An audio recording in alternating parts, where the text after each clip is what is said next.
반갑습니다. 허브경제TV입니다. 이번 시간에 같이 볼 종목은요, 우리 SK 이터닉스 같이 한번 보도록 하겠습니다. 오늘 하루도 우리 또 SK 이터닉스 주주분들 굉장히 수고 많으셨고요. 또 연휴 전 마지막 날입니다. 그죠? 그래서 오늘을 마지막으로 해서 또 연휴 푹 쉬시면 좋을 것 같고요. 일단 이터닉스 같은 경우에는 일단 차트상 우리의 관점은 크게 바뀌지가 않았죠. 어제 사실 이 추세를 보여줬으면, 이 추세를 따라갔으면 사실, 그죠? 확장, 조정, 확장, 조정, 확장, 조정, 여기서 이제 확장을 해줬으면은 사실 요까지 가는 건 어렵지가 않았죠. 이렇게 추세 연장선으로 본다라고 하면 35,000원 넘어가는 거는 사실 그렇게 어려운 일은 아니었는데 밑으로 돌렸어요. 밑으로 돌리고 요때 이제 시도했는데 안 되고 그 다음 시도가 없었죠. 네. 그러면 결국 다음 시도 때에도 이 구간이 저항으로 작용할 수 있습니다. 근데 사실 그 전에는 3만원이라는 라운드 피겨 구간이 있겠죠. 그러면 어쨌든 간에 이 안에서 열심히 움직이고 나서 3만원 뚫고 지지받고 35,000원을 재돌파하는 흐름이 가장 일반적이에요. 아시겠죠? 차트상으로는. 네. 근데 우리가 무조건 차트만 가지고 볼 건 아니죠. 차트만 가지고 볼 건 아닌데 다 떠나서 이번 주 같은 경우 여러분들도 다들 보셨겠습니다만 사실 뭐예요? 뭡니까? 그냥 이제 반도체 장스였죠. 네. 반도체 갖고 있는 사람은 편하게 돈 벌고 반도체 없는 사람은 편하지 않은 그런 한 주였다라는 게 중요한 포인트가 될 것 같아요. 그런데 그럼에도 불구하고 뭐예요?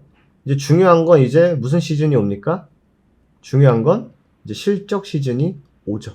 이 실적 시즌에서 중요한 건 결국 이제 실적을 잘 만들어내는 기업은 이제 돈 버는 거고, 그죠? 실적을 못 만들어낸다라고 하면 살짝 시장에서 소외가 될 수 있고, 그죠? 그러면은 결국 실적을 잘 만들어낼 수 있는 기업에 우리가 좀 집중을 해보는 것도 나쁘지가 않겠죠. 근데 어쨌든 간에 SK 이터닉스 같은 경우에는 성장성과 실적 그리고 정부 정책까지 두 마리 토끼를 다 잡을 수 있는 기업이면은 틀림이 없다. 우리가 거기에 좀 포커스를 두고 있는 게 사실이고요. 이터닉스 같은 경우에는 사실 뭐 데이터 센터, 요번에 이제 오픈 AI가 이제 어제 이제 어떻게 보면 가장 핫한 이슈였죠. 오픈 AI가 이제 뭐 그 아저씨 와가지고 샘 올트먼 와가지고 우리나라 이제 데이터 센터 AI 뭐 한국으로 거점을 정했다라고 하는데 그건 뭐 너무나 당연한 거 아닙니까 사실. 우리나라가 사실 뭐 HBM하고 제일 잘 만드는 건 팩트니까. 근데 거기서 에너지를 여러분들 무조건 전기를 어떻게 만들 거냐. 근데 거기서 지금 내막을 보면 지금 워낙 시장이 뭐 반도체, 뭐 HBM, 뭐 PCB 이쪽으로 좀 포커스가 되어 있는데 그 내막을 조금 보면요. 뭔가 재생에너지로도 에너지를 좀 끌고 올 수 있다 이런 얘기들도 있습니다. 물론 시장에서 그렇게 자극적이지 않기 때문에 반영이 안 된 건 사실입니다만 어쨌든 그렇기 때문에 그리고 뭐 에너지를 사실 뭐 재생에너지로 다 갖다 끌어쓰긴 현실적으로 안 되죠. 현실적으로 안 되는 건 맞아요. 현실적으로 안 되는 건 맞습니다만 그럼에도 불구하고 일부분은 채울 수 있다라는 거. 실제로 유럽은요, 여러분들 뭐 좀 더 우리나라보다 일찍 시작한 부분은 없지 않아 있죠.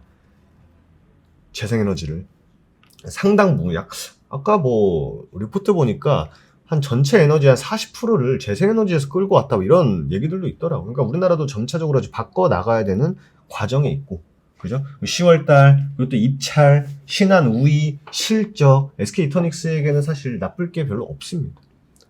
나쁠 게 별로 없기 때문에 과연 시장에서 어떻게 얼마나 집중을 해주느냐. 그리고 이제 또 실적 시즌 오면 이터닉스 같은 경우는 실적 시즌에